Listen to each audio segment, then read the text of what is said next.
Texans scored out of the gate, and then the Chiefs scored 31 unanswered points after that. Kansas City taking the win 34-20. Nick, let's start with you. How impressive were your Kansas City Chiefs last night? Listen, everything aside from a few thousand bozos embarrassing my hometown by booing a moment of unity was awesome for the Chiefs, their fans, and their team last night. You saw, in case you didn't quite remember, that this offense is not going to be guardable. Their first 5 possessions, 3 touchdowns, a field goal. The field goal came on a possession where they got the ball with 25 seconds left. And the one time they didn't score in the first 5 possessions, it was because a touchdown got overturned because Demarcus Robinson dropped it in the end zone. The questions that this Chiefs offense, Brandon, is going to pose to other defenses are unanswerable. What you saw last night to me was the Texans were like, we are not going to let Tyreek Hill beat us. So Patrick Mahomes said, okay, you're going to play 2 high safety throughout. We've got this shiny new toy named Clyde Edwards-Helaire. Let's check into runs repeatedly. Oh, okay, you're finally going to respect the run. Sammy Watkins will hit you in the head. Travis Kelce will hit you in the head, and Tyreek Hill will add a touchdown to boot. So while I understand it wasn't 51 straight points the way it was in the divisional round game, it was 31 straight points after the Chiefs fell down 7-0. So I think the Super Bowl defense started off about as well as one could possibly have hoped. It was week 1, Nick. It's week 1. Yeah. Tame expectations. You hear Coach talk about it all the time. Mangini, he comes on the show and he tells you all the time, what you did last year doesn't matter. Now, I will say this. Mahomes looked good, but I was not impressed. What I expected happened. This looked like a preseason game, and I hate to say this because everyone's excited about football being back. I'm excited about football being back. But when's the last time, and I think it's in his couple years of being in NFL, Mahomes, when's the last time he threw for 200 and something yards? Well, it was week 17 of last year when he was getting ready to go on his run. But really, it's only happened a handful of times.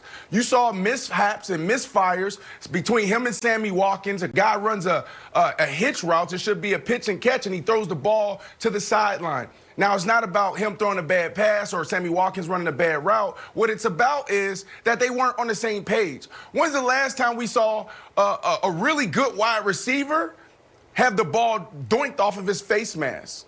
You're seeing pass protection issues. They got to clean that up. This is week 1. If I am the Steelers, if I'm the Colts and I'm the Ravens, I see hope, and I'm licking my chops because, yeah, they're good, but they didn't show greatness last night. Okay, but we can pluck a few great things out of last night. One of them, like Nick mentioned, a shiny new toy for Patrick Mahomes, right, Wilds? Clyde Edwards-Helaire. What did he have? 25 carries, 138 yards, and a touchdown for the rookie. What'd you make of his debut? Yeah. What'd you make of it, Wilds?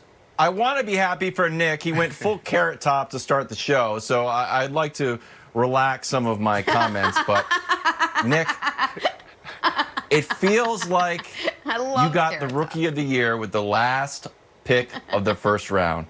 25 carries was 6th most all time, so you know he's going to, for a debut for a rookie all time, you know he's going to use him. The last 100-yard game with the TD was Saquon. So it's like, oh, Saquon? Like, did you just get Saquon? And then other people were like, no, it's not just Saquon. The comparisons kept coming. Remember, Andy Reid was like, oh, he's like Brian Westbrook. And then Anthony Weaver's like, no, he reminds me of Darren Sproles. And then at halftime, Dungy was like, you know what he reminds me of? Warwick Dunn. And then on Twitter, this is my favorite one, Maurice Jones-Drew was like, nope, he's me. Maurice Jones-Drew. I'm coming in over the top. He's me. I'm taking it. I'm the guy. I loved it. So I was like, he's already being compared to legendary great players, Nick. Here's the one thing I don't know if I should be, I don't know if there's a cause for concern or a cause to be even more scared of the Chiefs offense. He legit could have had 4 touchdowns that game. He had multiple runs within the 5-yard lines. Sometimes he was going backwards. Sometimes he was getting stuffed. So I can't tell if Andy Reid is going to be like, all right, you're just not our goal line guy, or that's just a scheme thing where they get freed up and he'll be scoring multiple touchdowns a game. So congratulations. I don't think you guys are winning the Super Bowl, but I bet you got the Rookie of the Year. Well, Brandon, so a couple things, because I do want to talk about Clyde Edwards-Helaire. A lot of One things. is great There's job a lot by of things of what Wild said. Okay, so but real quick, great job by our production staff by compiling that Mahomes incompletion reel in a game where he was 75% completions. Those were hard to find. So really good job. It took a lot of work to find 5 incomplete passes. What was he, 20 for 34? 20 for 34? That's not a Mahomes day. You just talk about LeBron. I think he was 24. What's the standard for Mahomes? Well, listen, he was 24-32. He had a 100 passer rating. He had 3 touchdowns, no picks, and they took their foot off the gas midway through the third quarter. But you're right, Brandon, I agree. It was like a B- Mahomes game, which is why it's so scary for the league. When it comes to Clyde Edwards-Helaire, and this is what I want to bounce off you, Brandon, it did just, listen, I think he's going to be very good. But it also reminded me how much, and as a player, this has to at times feel almost paralyzing, how much of your success is situational. Like Clyde Edwards-Helaire went with the 32nd pick of the draft. The next running back taken was taken at 35 by the Detroit Lions. Everything. Who was that? Was it Swift, DeAndre Swift, I think? And so I just feel like if you're Edwards-Helaire, and I know it's one game, but it does feel like your trajectory of your entire rookie season, if not the beginning of your time in this league, was totally determined not by how good you are, but by which team took you. Because he's in the perfect situation. He's going to face the lightest boxes, Brandon. He's going to be in the best spot of any running back out there.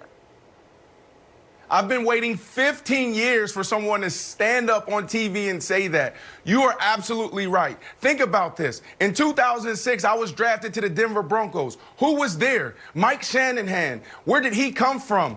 Oh, the West Coast offense, right? Yeah. And know how to get the receivers and tight ends and the running backs in the game. What if I went to the Baltimore Ravens or the Pittsburgh Steelers when they were run happy? What if I went to a team that was running the Wildcat with me, Brandon, have 100 catch seasons 3 years in a row? No, so you're dead on. But I will say this, guys, slow down. It's week 1. Wilds, great job highlighting, what all the other expert running backs said last night during the broadcast. But here's the reality. It's week 1. There was no offseason. There was no preseason. So what does that mean? There was no contact. So, of course, defensive guys weren't going to be in a position to tackle well. We've seen this for the last 6 years. Tackling in the NFL is getting worse. And then to your point, having a running back in this scheme opens up everything for everyone else, starting with Andy Reid. He can now call his whole playbook. He can open it all up. And then the Patrick Mahomes and the